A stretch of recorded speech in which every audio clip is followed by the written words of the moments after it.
Uppland, gräver guld eller vaskar guld. Jag är här på vintern och vinterkampar. Gräver guld försöker jag göra, men det var värre än vad jag trodde att komma ner till material, eftersom det fortfarande är bra med is och tjäle i backen. Men lite guld har jag vaskat fram. Vi är inne i början på maj, jag tror det är den 6:e idag. Jag arrenderar 7 hektar här av finska skogsstyrelsen. Och där har jag tillstånd att vaska guld och gräva guld. Även sätta upp ett läger under en längre period. Så här nere är dalen. Och det är en djup ravin. Den är nog i alla fall härifrån och ner, så skulle jag säga att det är 100 meter fallhöjd. Och jag har ungefär 7 hektar utav den här ravinen och även älven. Den sträcker sig ungefär 1 kilometer. Och idag är ju en helt underbar kväll. Guldruschen börjar ju här någon gång på 1800-talet. Så vi är alltså i historiska guldfält. Ivalojoki är den största älven här. Det var där allting startade, kan man säga, i just detta området. Detta är ju ett biflöde till Ivalojoki som heter Vuomijoki. Och det är alltså där jag håller till. Nu måste jag sätta upp ett tält innan mörkret lägger sig. Så det är det jag kommer att tillbringa den här. Ja, det tar väl inte mer än 20 minuter att sätta upp det här tältet eller laven.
Jag tänkte vi skulle gå in och titta lite grann i min lavu.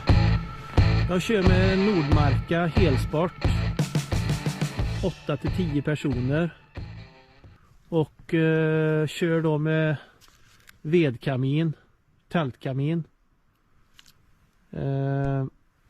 Och jag har även tältsäng, eller karpmetersäng benämns den faktiskt som. Vi ska gå in och kika.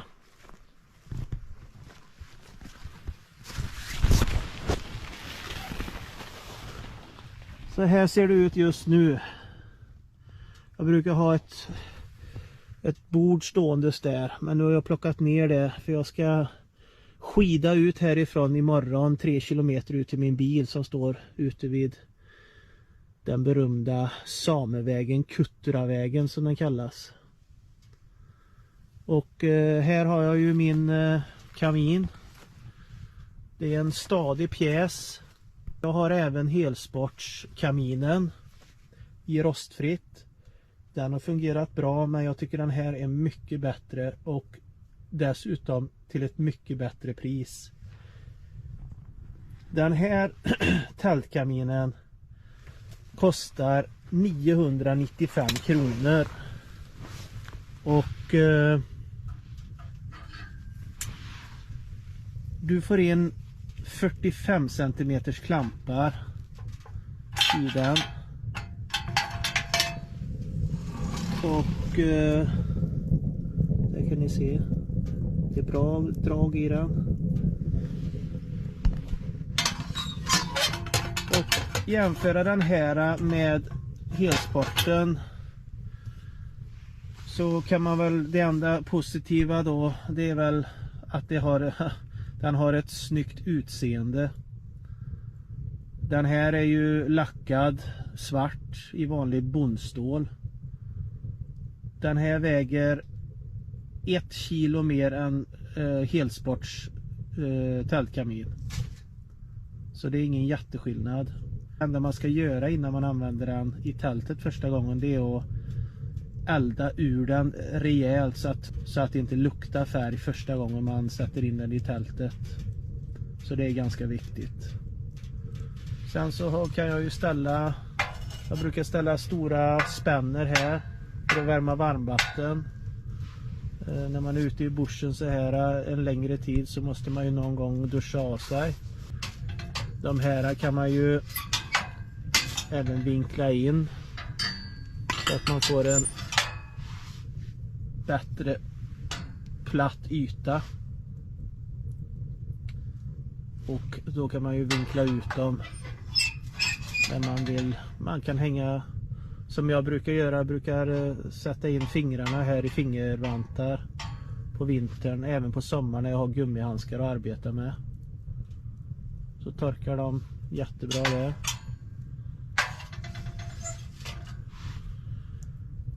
Ja, rökrören är faktiskt från Helsports tältkamin. För de tycker jag funkar bra. Och så gjorde jag en liten övergång här. För de var bredare i diameter. Men det är ju inget svårt att göra. För att när du köper den här så får du med rör och gnistskydd.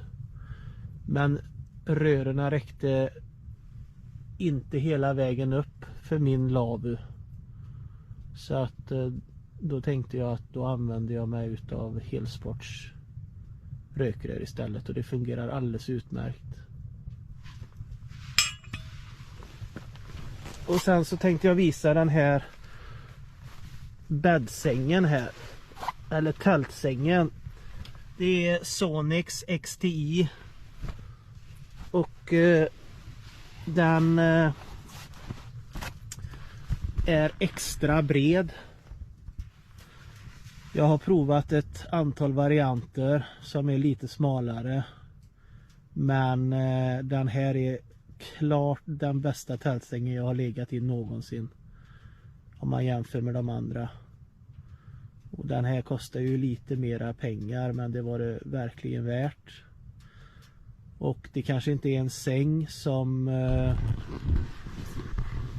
man vandrar med givetvis. För den är ju lite tung och otymplig. Och det är ju samma med den här kaminen. Det är ju ingen vandringskamin, utan det är ju för att ha ett läger så som jag brukar ha det så här ungefär. På sommaren så brukar jag vara här uppe i 2 veckor ungefär. Och då är det väldigt bra att ha den här kaminen och även sängen. Ska man vandra runt så är det ju inte det här man söker. Det är alldeles för tunga saker. Men för detta ändamål passar det utmärkt. Så nu har jag städat ur här. Som sagt, jag ska skida ut härifrån imorgon. Och jag kör aldrig med golv. Tältgolv. Utan jag vill gärna ha marken så som det är. Det kan hända man spiller lite kaffe och jag kan elda på här utan att vara orolig för att det ska ta eld. Så att sen på kvällarna kan jag ligga här och titta ner på backen på sommaren och titta på lite småkryp och sådär. Så om man spiller någonting och man eldar på bra så är det här alldeles utmärkt. Behöver inte ha något tältgolv. Ja. Men 8 till 10 personer, det är det ju inte plats för enligt mig.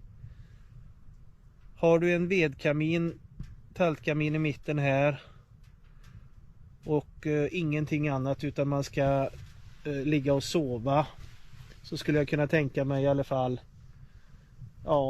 1, 2, 3, 4 personer. 4 personer, det är väl rätt så lagom i det här tältet skulle jag säga. 8 till 10 det är väl att ta i alltså. Och sen har jag ju den här torkhängaren här. Som jag brukar torka lite kläder och sockar och sådär. Inget tyngre, men lite lättare klädesplagg.